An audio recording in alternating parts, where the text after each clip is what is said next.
English tutorial চ্যানেলে সকলকে স্বাগত জানাই। আজকে আমরা যে কনসেপ্টটা শিখতে চলেছি সেটা হলো ড্যাংলিং প্রিপোজিশন।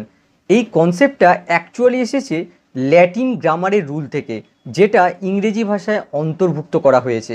ড্যাংলিং প্রিপোজিশন মূলত আমরা ইনফর্মাল ইংলিশে ইউজ করে থাকি। ফর্মাল ইংলিশে ড্যাংলিং প্রিপোজিশন অ্যাভয়েড করা উচিত। ড্যাংলিং প্রিপোজিশন শেখার আগে প্রিপোজিশনের এই রুলটা দেখে নাও। Preposition plus object. প্রিপোজিশন থাকলে তারপরে অবজেক্ট থাকতেই হবে। অবজেক্ট হিসেবে কি কি আসতে পারে? Noun, noun phrase, pronoun, gerund. এবারে এক্সাম্পলগুলো দেখো। She often watches TV at night. এখানে দেখো অ্যাট হচ্ছে প্রিপোজিশন আর প্রিপোজিশনের অবজেক্ট হচ্ছে নাইট। এই প্রিপোজিশন আর অবজেক্ট মিলে প্রিপোজিশনাল ফ্রেজ তৈরি করেছে। আর এখানে দেখো অবজেক্ট হিসেবে নাউন এসছে। পরের এক্সাম্পল দেখো, the box was kept under the table. এখানে দেখো আন্ডার হচ্ছে প্রিপোজিশন আর তার অবজেক্ট হচ্ছে দ্য টেবিল। প্রিপোজিশনাল ফ্রেজ তৈরি করেছে। আর এখানে দেখো অবজেক্ট হিসেবে দ্য টেবিল, নাউন ফ্রেজ এসছে। আবার দেখো হি ওয়াজ সিটিং বিহাইন্ড মি। এখানে দেখো বিহাইন্ড হচ্ছে প্রিপোজিশন আর এই প্রিপোজিশনের অবজেক্ট হচ্ছে মি। এটাও দেখো প্রিপোজিশনাল ফ্রেজ তৈরি করেছে। আর এখানে দেখো অবজেক্ট হিসেবে প্রোনাউন এসছে। আবার দেখো he told the joke without লাফিং। এখানে দেখো উইদাউট হচ্ছে প্রিপোজিশন আর প্রিপোজিশনের অবজেক্ট হচ্ছে লাফিং। এই প্রিপোজিশন আর অবজেক্ট মিলে প্রিপোজিশনাল ফ্রেজ তৈরি করেছে। আর এখানে দেখো অবজেক্ট হিসেবে জিরান্ট এসছে। তাহলে আমরা কি দেখলাম? প্রিপোজিশন থাকলে তারপরে অবজেক্ট থাকতেই হবে। আর কি শিখলাম? প্রিপোজিশন আর তার পাশে অবজেক্ট মিলে প্রিপোজিশনাল ফ্রেজ তৈরি করে। এবার আমি তোমাদের দেখাবো ড্যাংলিং প্রিপোজিশনের ক্ষেত্রে কোনো প্রিপোজিশনাল ফ্রেজ তৈরি হয় না। তার মানে শুধু প্রিপোজিশন থাকবে কিন্তু তার পাশে কোনো অবজেক্ট থাকবে না। বিষয়টা শুনতে তোমাদের একটু অবাক লাগছে, কিন্তু একটু পরেই বিষয়টা ক্লিয়ার হয়ে যাবে। ড্যাংলিং প্রিপোজিশনের ডেফিনিশনটা দেখো। Sometimes a preposition is placed at the end of a sentence without an object. মাঝে মাঝে প্রিপোজিশনকে বাক্যের শেষে অবজেক্ট ছাড়া বসানো হয়। This incomplete prepositional phrase is called a dangling preposition. এই ধরনের অসম্পূর্ণ প্রিপোজিশনাল ফ্রেজকে ড্যাংলিং প্রিপোজিশন বলে। এই ড্যাংলিং প্রিপোজিশনে আরও অনেক নাম আছে, যেমন standard preposition, hanging preposition, redundant preposition. Dangling প্রিপোজিশনের ক্ষেত্রে প্রিপোজিশন থাকে কিন্তু তার পাশে কোনো অবজেক্ট থাকে না, ফলে ইনকমপ্লিট প্রিপোজিশনাল ফ্রেজ তৈরি হয়।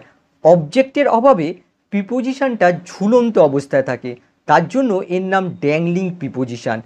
একটা বিষয় বলে রাখি, ড্যাংলিং প্রিপোজিশনকে গ্রামাটিক্যালি রং বলাটা উচিত নয়, কারণ প্রিপোজিশনের পরে অবজেক্ট না থাকলেও ওই অবজেক্টটা বাক্য বা ক্লজের শুরুতে থাকে। এবার দেখো, dangling preposition occur in 4 cases. Dangling preposition 4টে সিচুয়েশানে তৈরি হতে পারে। কি কি? 1 নম্বর হচ্ছে রিলেটিভ ক্লজ। দেখো ব্র্যাকেটে লিখে দিয়েছি noun clause in some cases. কিছু কিছু ক্ষেত্রে নাউন ক্লজ ও ড্যাংলিং প্রিপোজিশন তৈরি হয়।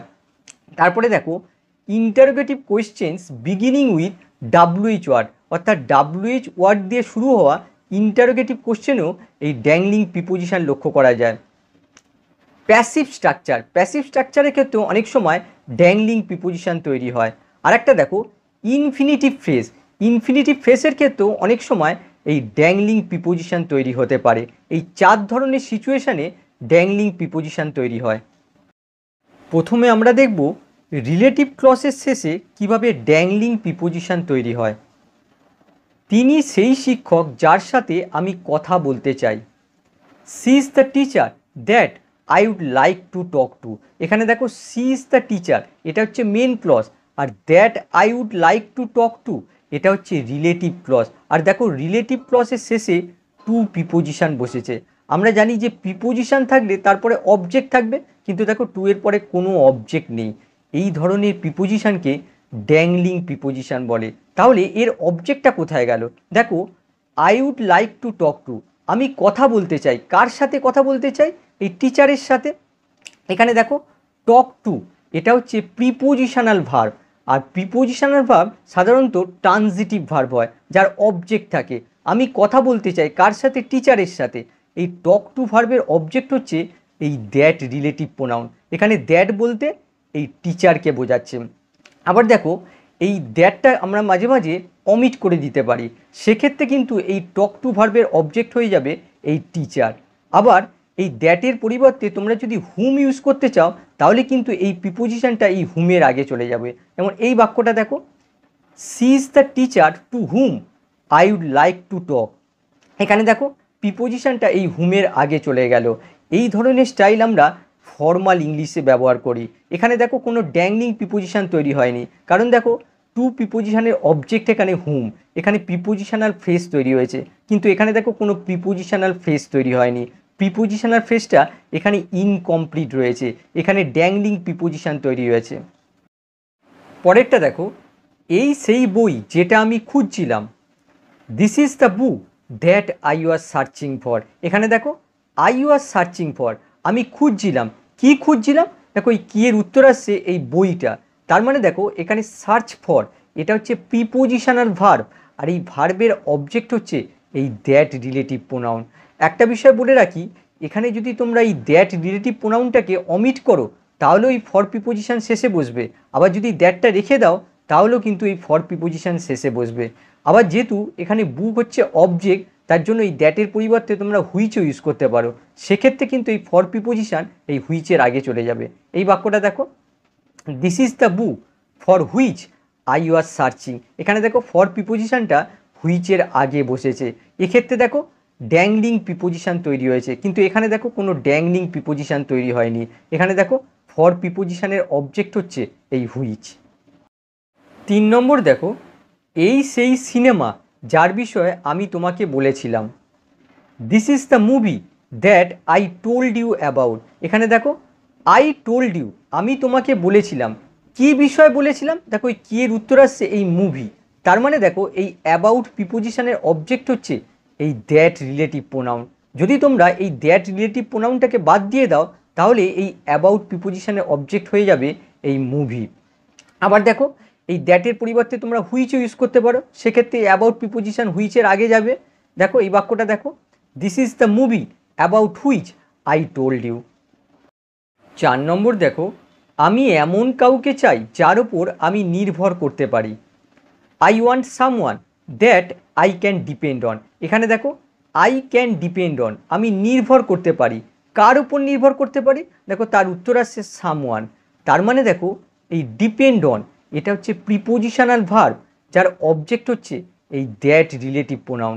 আর যেহেতু এই দ্যাট রিলেটিভ প্রোনাউনটা অবজেক্টের কাজ করছে, সুতরাং এই দ্যাটের পরিবর্তে তোমরা হুমও ইউজ করতে পারো, সেক্ষেত্রে এই অন প্রিপোজিশন এই হুমের আগে চলে যাবে। যেমন এই বাক্যটা দেখো, I want someone on hmm I can depend. দেখো প্রথম বাক্যে আমরা ড্যাংলিং প্রিপোজিশন ইউজ করেছি, আর এই ধরনের স্টাইল আমরা স্পোকেন ইংলিশে ইউজ করি।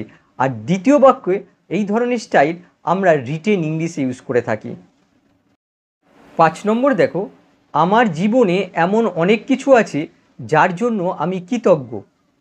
দেয়ার are many things in my life that I am grateful for. এখানে দেখো গ্রেটফুল ফর এটা হচ্ছে প্রিপোজিশনাল ভার্ব, আর যার অবজেক্ট হচ্ছে এই দ্যাট রিলেটিভ প্রোনাউন। আবার তোমরা দ্যাটের পরিবর্তে হুইচ ইউজ করতে পারো। যেমন এই বাক্যটা দেখো, there are many things in my life for which I am grateful.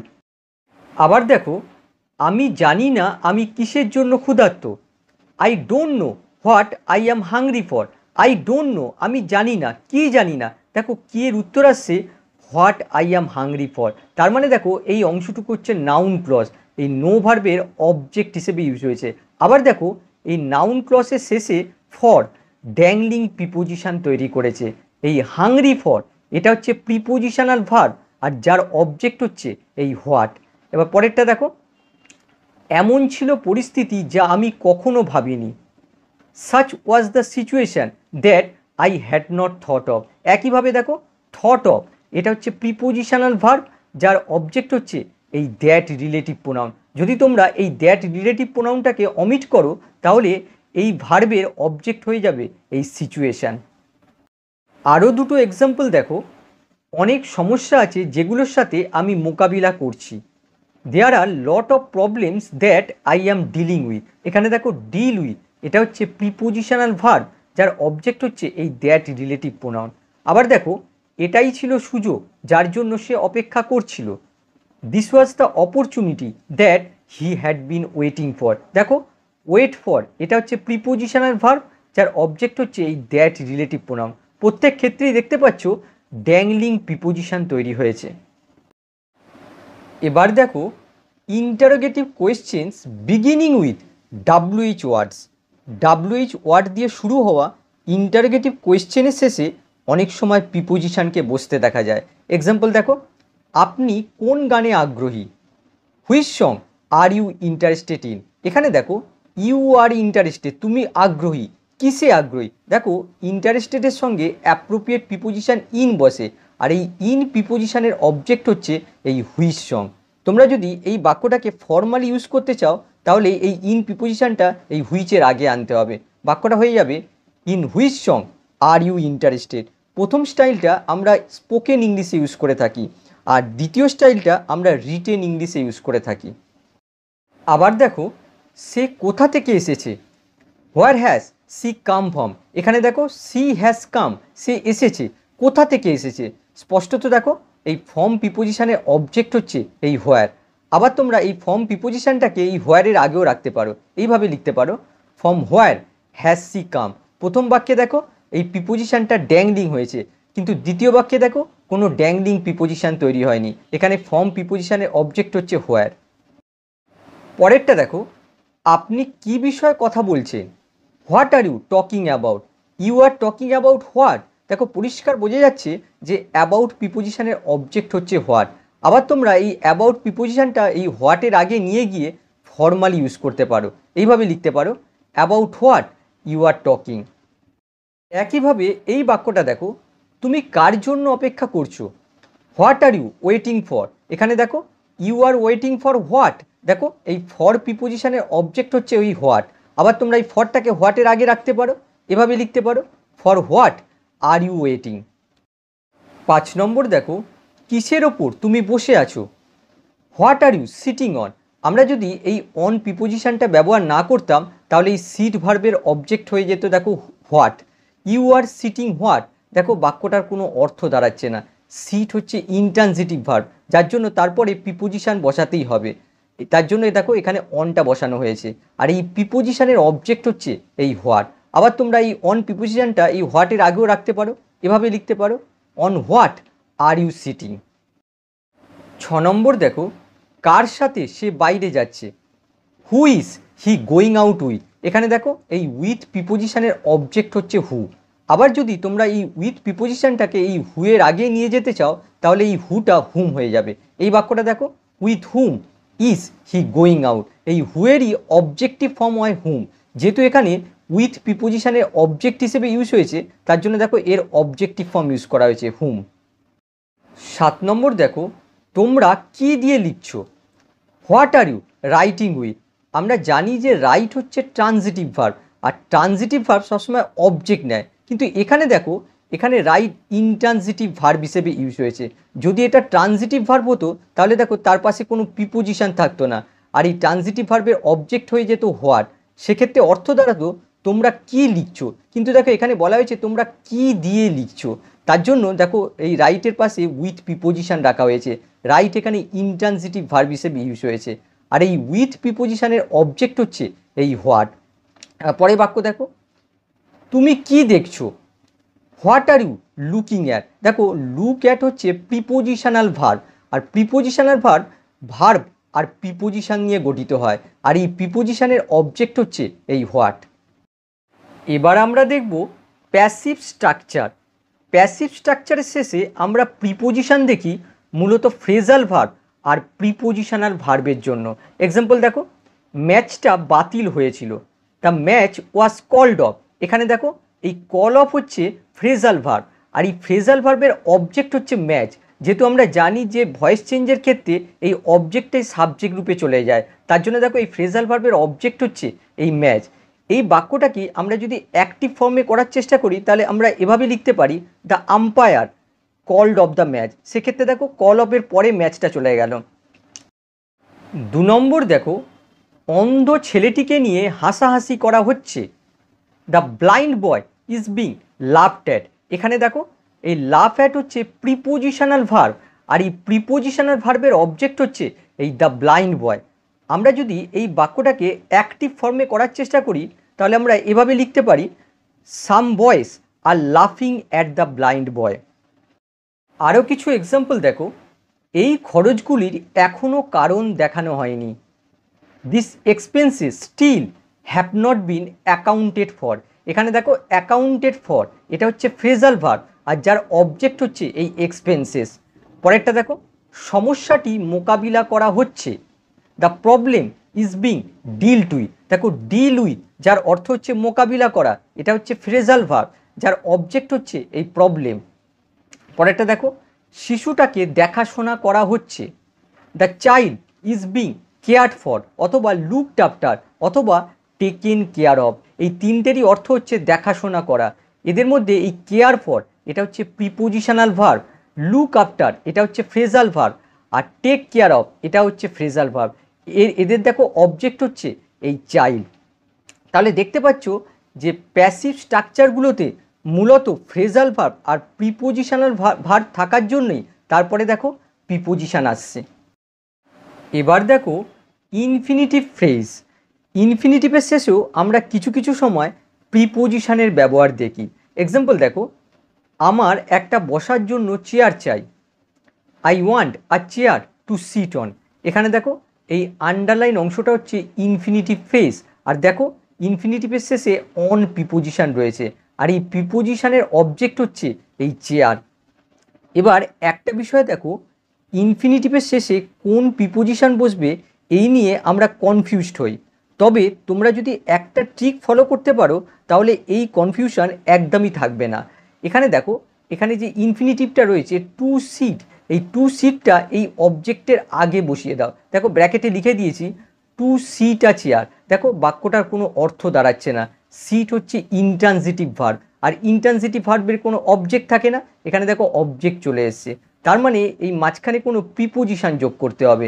আমরা যদি করি to sit on a chair, তাহলে দেখো বাক্যটার অর্থ দাঁড়াচ্ছে। তার জন্য দেখো এখানে অন প্রিপোজিশন বসেছে। পরেরটা দেখো, আমাদের কথা বলার জন্য একটি বিষয় নির্বাচন করা উচিত। We should choose a topic to talk about. এখানে দেখো এই আন্ডারলাইন অংশটা হচ্ছে ইনফিনিটিভ ফ্রেজ, আর দেখো ইনফিনিটিভের শেষে অ্যাবাউট প্রিপোজিশন রয়েছে, আর এই প্রিপোজিশনের অবজেক্ট হচ্ছে এই টপিক। তোমরা যদি টু টক জাস্ট এইটুকুনি অংশ, এই ইনফিনিটিভ অংশটাকে তোমরা যদি আর টপিকের আগে নিয়ে যাও, ব্র্যাকেটে দেখো লিখে দিয়েছি টু টক আ টপিক। দেখো বাক্যটার কোনো অর্থ দাঁড়াচ্ছে না, বাক্যটা ভুল হচ্ছে, কারণ এই টক হচ্ছে ইনট্রানজিটিভ ভার্ব, তার জন্য তারপর একটা প্রিপোজিশন আনতে হবে।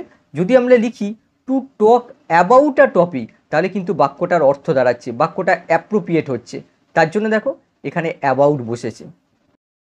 আবার দেখো, ভয় পাওয়ার কিছু নেই। There is nothing to be afraid of. এখানে দেখো এই আন্ডারলাইন অংশটা হচ্ছে ইনফিনিটিভ ফ্রেজ, আর দেখো ইনফিনিটিভ ফ্রেজের শেষে অফ প্রিপোজিশন বসেছে, আর এই প্রিপোজিশনের অবজেক্ট হচ্ছে এই নাথিং। একইভাবে তোমরা যদি এই টু বি অ্যাফ্রেড এই ইনফিনিটিভ অংশটাকে এই অবজেক্ট নাথিংয়ের আগে রাখো, তাহলে দেখো টু বি অ্যাফ্রেড নাথিং, দেখো কোনো অর্থ দাঁড়াচ্ছে না। কিন্তু তোমরা যদি এরকম করো to be afraid of nothing, তাহলে দেখো অর্থপূর্ণ হচ্ছে, তার জন্য দেখো এখানে অফ প্রিপোজিশন বসেছে। পরেরটা দেখো, আমাদের সাথে খেলার কেউ নেই। We have no one to play with. এখানে দেখো টু প্লে উইথ এটা হচ্ছে ইনফিনিটিভ ফ্রেজ, আর শেষে দেখো উইথ প্রিপোজিশন রয়েছে, আর এই প্রিপোজিশনের অবজেক্ট হচ্ছে এই নো ওয়ান।